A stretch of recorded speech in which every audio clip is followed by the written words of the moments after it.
날수의 무서운 라디오. 저승사자를 만나다. 반지하 한쪽 구석에 놓인 낡은 매트리스 위에 한 남자가 누워 있었다. 한쪽 눈에 씌어진 안대와 무릎 아래로 잘린 오른쪽 다리는 그의 모습을 더 초라해 보이게 했다. 누워있던 남자는 힘겹게 눈을 뜨곤 옆을 바라보았다. 남자의 시야가 닿은 곳엔 검은 옷을 입은 남자가 무표정한 얼굴로 그를 내려다보고 있었다. 저를 데리러 오신 건가요? 남자의 질문에 검은 옷의 남자는 고개를 작게 끄덕였다. 너무 빨리 오셨네요. 이런 꼴이지만 이렇게 빨리 죽게 될 줄은 생각도 못했거든요. 그러니까 아저씨는 저승사자 같은 건가요? 검은 남자는 감정이 실리지 않은 목소리로 조용히 말했다. 비슷하지. 그의 말에 남자는 크게 한숨을 쉬고 말했다. 죽기 전에 잠시 제 이야기 좀 들어주실 수 있을까요? 그렇게 아직 시간이 있으니까. 남자는 눈을 감고 이야기를 시작했다. 전 고아였어요. 제가 있던 고아원의 원장님은 정말 좋은 분이셨지만 그리 오래 사시지는 못하셨어요. 아마 천국에서 원장님 같은 좋은 사람을 빨리 데려오고 싶었나 봐요. 원장님 돌아가시고 20살이 될 때까지 정말 힘들었어요. 주유소랑 편의점 아르바이트를 닥치는 대로 하면서 돈을 벌었고 틈틈이 검정고시 준비를 했어요. 정말 너무 힘들어서 차라리 죽고 싶다는 생각을 할 때쯤 그녀를 만난 거예요. 20살 때 제가 일하던 편의점에 자주 오던 손님이었어요. 정말 예뻤죠. 일하는 내내 그녀의 얼굴이 떠오를 정도로요. 그녀의 남자친구가 될 수 있었던 건 정말 기적이었던 것 같아요. 예쁘고 착한 여대생과 저 같은 무식한 고아가 애인 사이라니. 믿겨지세요? 검은 남자는 아무런 말도 없이 그를 내려다보고만 있었다. 남자는 그때가 떠오르는 듯 미소를 지으며 말을 이었다.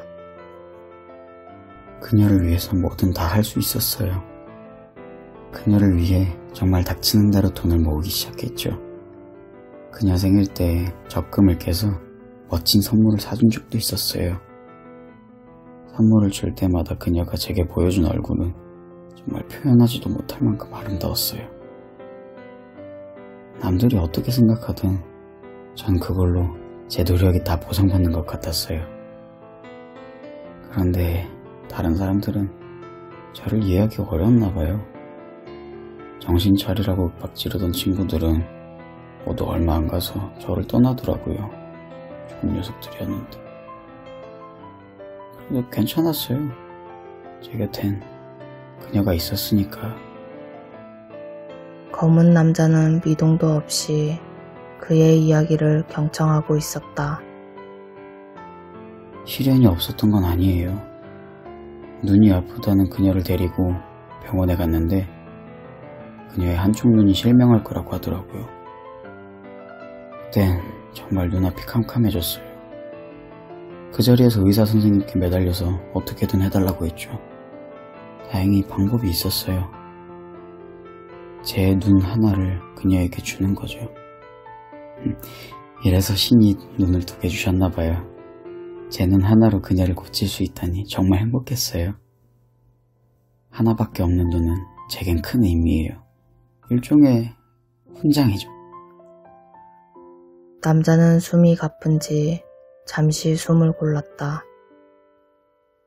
검은 남자는 그의 모습을 가만히 지켜보다가 물었다.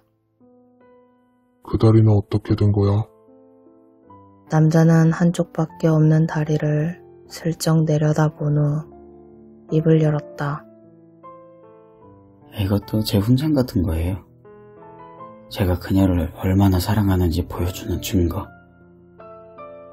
아까 천국에서는 착한 사람을 빨리 데려가려 한다고 말했었죠? 그녀도 천국에서 탐을 냈나 봐요. 술 취한 운전자가 그녀를 향해 달려갔거든요.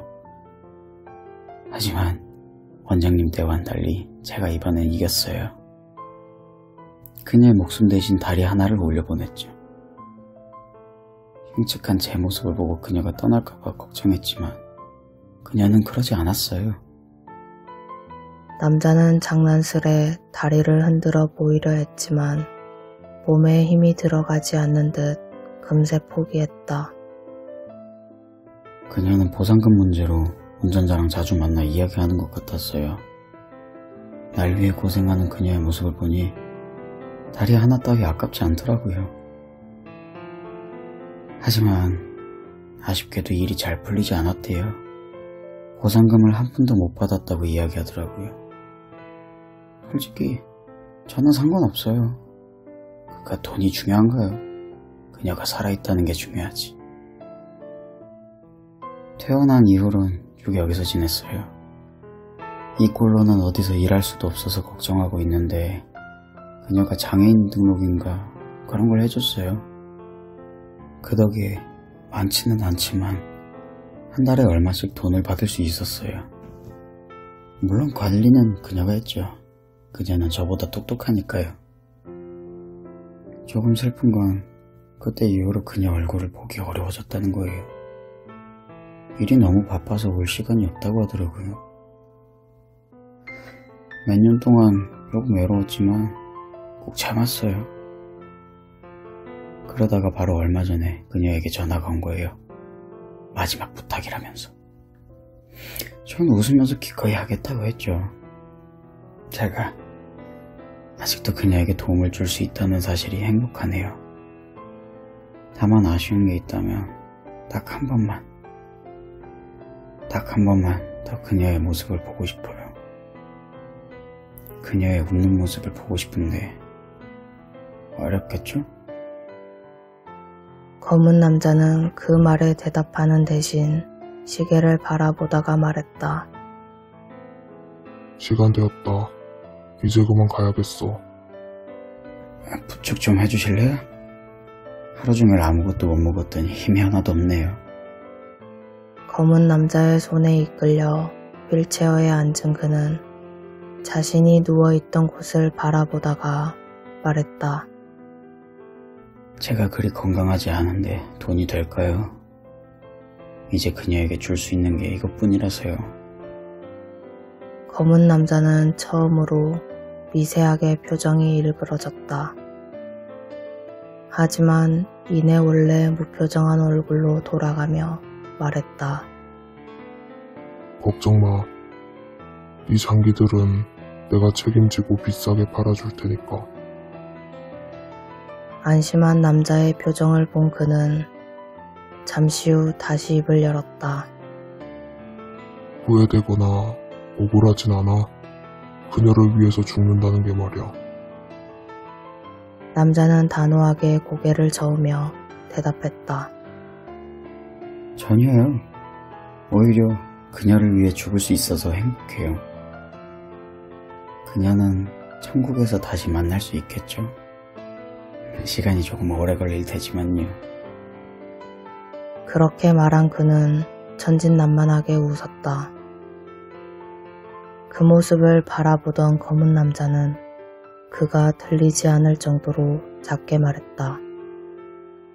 어쩌면 그리 오래 걸리지 않을지도 모르지. 그렇게 중얼거리는 검은 남자의 눈엔 희미하게 분노의 감정이 비치고 있었다.